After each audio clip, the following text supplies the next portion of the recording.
Bismillahirrahmanirrahim. Assalamualaikum warahmatullahi wabarakatuh.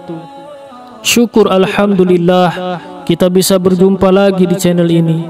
Saya berharap dan berdoa semoga saudaraku semuanya selalu diberikan kesehatan, kebahagiaan, dilapangkan rezekinya, diampuni dosa-dosanya, dipanjangkan umurnya, dan diberi keselamatan dunia dan akhirat. Amin ya rabbal alamin. Salawat dan salam kita semoga Allah sampaikan kepada junjungan kita, Nabi yang agung dan mulia, Nabi Muhammad sallallahu alaihi wasallam. Marilah kita tuliskan salawat kita di kolom komentar sambil kita ucapkan bersama-sama. Semoga apa yang kita lakukan menjadi bukti kecintaan kita kepada Rasulullah sallallahu alaihi wasallam. Allahumma shalli ala sayyidina Muhammad wa ala ali sayyidina Muhammad.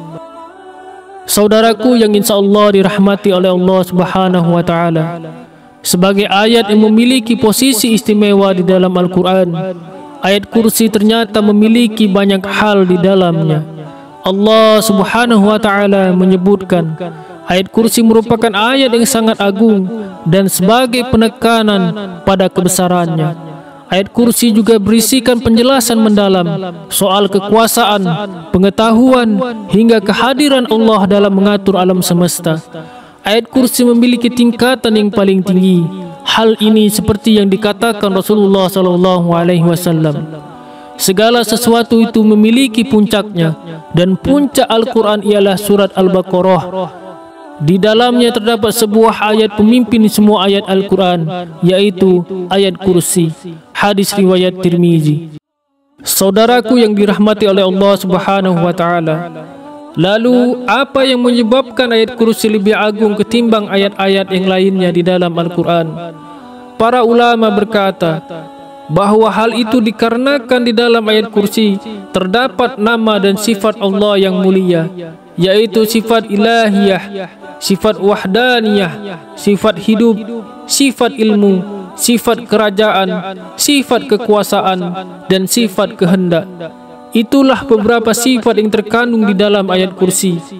Saudaraku yang dirahmati oleh Allah Subhanahu wa taala, mari bacalah ayat kursi di 3 waktu ini. Semoga kita mendapatkan keutamaan dan keistimewaan dari ayat kursi bila kita istiqomah mengamalkannya. Yang pertama adalah selesai salat fardu. Dari Abu Umamah radhiyallahu an, ia berkata bahwa Nabi Muhammad sallallahu alaihi wasallam bersabda, barang siapa yang membaca ayat kursi setiap selesai salat fardu, maka tidak ada yang dapat mencegahnya untuk masuk ke dalam surga selain kematian. Hadis riwayat Imam An-Nasa'i dalam Sunan Al-Kubra. Itulah saudaraku waktu yang pertama di dalam membaca ayat kursi. Mari kita istiqomah membaca ayat kursi selesai solat. InsyaAllah Allah akan memudahkan kita masuk ke dalam surganya. Kemudian yang kedua, di waktu pagi dan petang.